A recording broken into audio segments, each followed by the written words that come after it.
Welcome back, everybody, to another episode of Bullish or Bearish. My name is Tony Chu. I'm here with my sister, Angela, and you'll see her in a couple seconds. And once again, we're bringing you another episode where we hit those topics that you really want to know about. And we just break it down, simplify it, and make it easy for you to understand. So really, it's a great way to get both sides of the view, both points of view, and actually really kind of realize that you need to know all of the information before you can actually make a good decision, which is why we do this. It's why we want to bring this to you. So what is our topic for today? It's an awesome topic. It's called 401ks don't work. Now, most of us know about 401ks. If you've had a job, especially if you've had a job for a corporation, they all talk about 401ks. You need to put your money in it so that you'll have enough money to retire. What they don't tell you is it doesn't actually work. They try to play it off as, oh, if you do this, you'll be set for life. You'll be able to retire when you're supposed to retire and everything will work. All you have to do is, put money in your 401k. What they don't tell you is that's actually a lie. Putting money in your 401k is not going to make you set for retirement. Okay, so now this is where we have to start, right? 401ks do work because one of the first things we talk about in our workshops and our coaching sessions is return on investment, ROI, right? So like you said, most of us have worked for corporate companies and many people have, right? And the first thing that people do in those companies, they match your 401k. So ROI, you put in 6% or whatever, they match 6%. Your ROI is 100%. You just doubled your money right off the bat. Okay, so that part of 401ks is good. I'll admit that, because free money, who doesn't want free money? The thing is that actually putting it in the 401k does not actually get you as much ROI after they match your investment. So, okay, yes, you get the 100% from when they matched it, but then now you're handing it off to somebody who doesn't really care about you, has their own agenda for your money, and they're investing your money in your 401k for you. And what are they investing it in? They're investing it in things that are convenient or are beneficial for their own company. I mean, have you ever looked at your own 401k? You'll notice that you're either investing in the company you work in or you're investing in mutual funds. Okay, investing in the company we work in. So hopefully your company is doing well, and continues doing well. I would hope that for everybody. But then mutual funds, especially when they're chosen to benefit the company instead of the actual, consumer or the client, means that there are so many fees that you're paying that half of the benefits and profits from your mutual fund investment are going into management fees or hidden fees that you don't even know about. Right. So, it's evolved over time. So 401ks, they do have ETFs now, right? So there's less fees. Going around mutual funds, we hate mutual funds, right? That's neither here nor there. But when we talk about 401ks, that's the premise. Is it's the easy button, right? We go back to the Staples easy button, and you don't have to think about it. You just invest, and then what they have the target date funds now, right? It's so I want to retire in 2045. I don't need to think about it. They're going to just automatically manage it for me, and change my investments, change my risk tolerances. It's the easy buttons for people who don't want to think about that kind of stuff, right? So that's what makes this easy. Okay, so easy, I can't argue against easy. Yes, it's easy, but think about it. It's always easier to give control away to somebody else. But then, do they really have your best interest in mind? I mean, do they really want you to make the most money that you could make? Because think about it. If you give your control away to somebody else, they're actually thinking about what's best for them. And they're the one that's making all the money. Yes, you get a little bit of ROI, but really, what are they doing? They're taking your money and they're investing it in ways that make a whole bunch, and they keep the big part of it. So for instance, you can do a lot of things with, stocks. So they might invest your money in buying stocks, and then you get the appreciation. But they get to rent out your stocks and make all of the rent every single month. They're making money off of your money and you don't actually get it. You just get the appreciation, the little bit over the long period of time that you have to invest in, while they're making the monthly income every month. I mean, these are things that they are actually legally allowed to do that you don't know that they're doing. And so you could have been making all that extra money yourself if you were actually in control of your own, retirement fund, but you don't even know what's happening. So then they're the ones making the money.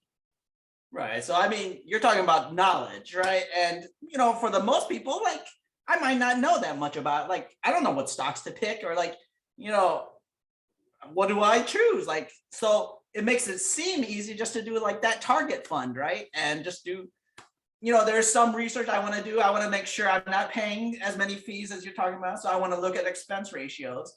But what makes it really simple for me is like, it's like the 401k is primarily pre-tax, right? So I can take it out of my income. I can lower my tax bracket kind of stuff.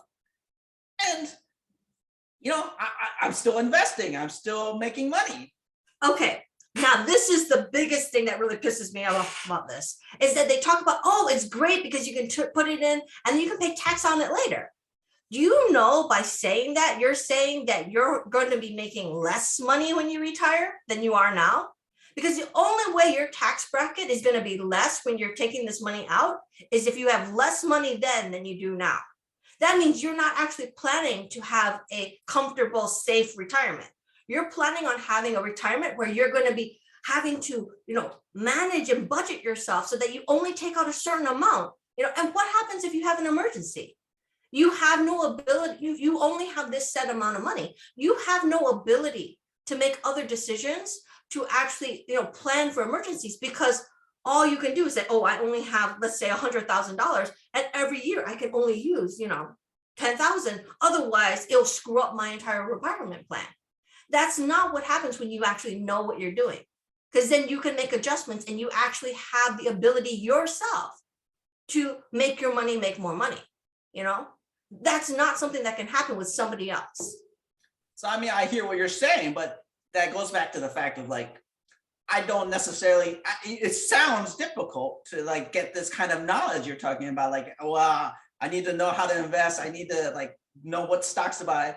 I mean, like for my car, I go to a mechanic, right? For, some other specialty, the plumber, the air conditioning guy, I hire a professional, right? So what's the difference here?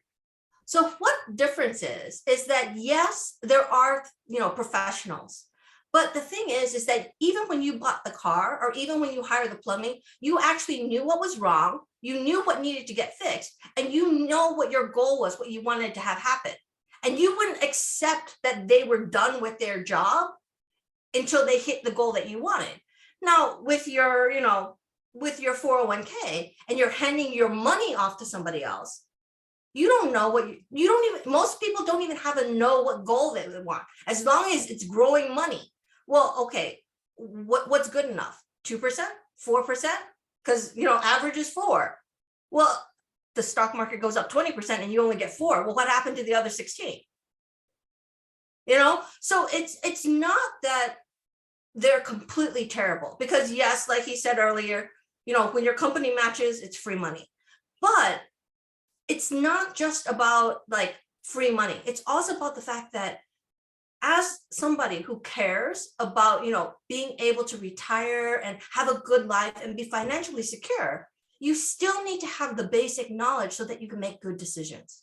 Okay? Because other people are not going to make good decisions for you because they don't know what your situation is. They don't know your financial situation. They don't know who you are as a person. So how can they make the right decision for you without actually knowing you? And that's really what it comes down to. The only person who knows you best is you. So that's why it's important to get that extra education. And it's not that hard. I mean, you could just go to like one of our workshops and we teach you right there, like how to figure out a stock to buy when you're starting to invest. And it's actually easy, like 3-minute video, you can figure out what stocks you should start with. It's not that hard. No, I mean, I definitely care about my money, right? I like my money. I care about it. I think it's just for most people in the world, they care about their money and they just, it's easy to do it through their workplace, right? And even nowadays, there's laws where they just automatically set it up for you and they start, helping take it out for you, right? So, and they keep increasing it incrementally, right? As part of a plan or a part of the way they do it, right? But I guess it comes back to 401ks for the people that don't invest or don't haven't taken this kind of training. It's like, isn't it just the easiest way, right? So easy is one thing, but actually going to give you what you're trying for, what your goal is, like, why do you think you still see some poor 80, 90-year-olds still working as greeters at Walgreens? Because they trusted that their 401k or their pension or whatever was going to be enough for their retirement. And they just trusted that somebody else would make it happen for them. And they didn't actually go out and get that education for themselves. They didn't attend like one of our workshops to tell you what you needed to know. And so they trusted in somebody else, and that somebody else failed them. Because obviously, if they didn't get failed, why would they be working at 90-year-old? I mean, nobody wants to be working at Walgreens when they're 90. You want to have that nice, wonderful retirement where you're like out having fun, lazing around. Nobody wants to be working at 90. So obviously the whole just trusting somebody else does not actually work for everybody. So you want to make sure that you're taking care of yourself, that you're making sure that your retirement is actually set up so that it actually works for you. Yeah.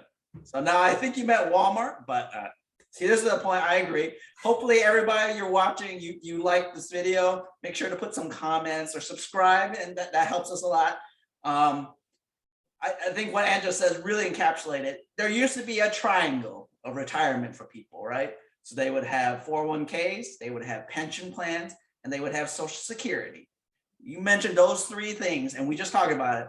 Your triangle has, or your tripod, however you want to describe it, you have no legs, right? So you do need to have knowledge. You need to have understanding of how you want to invest in the future.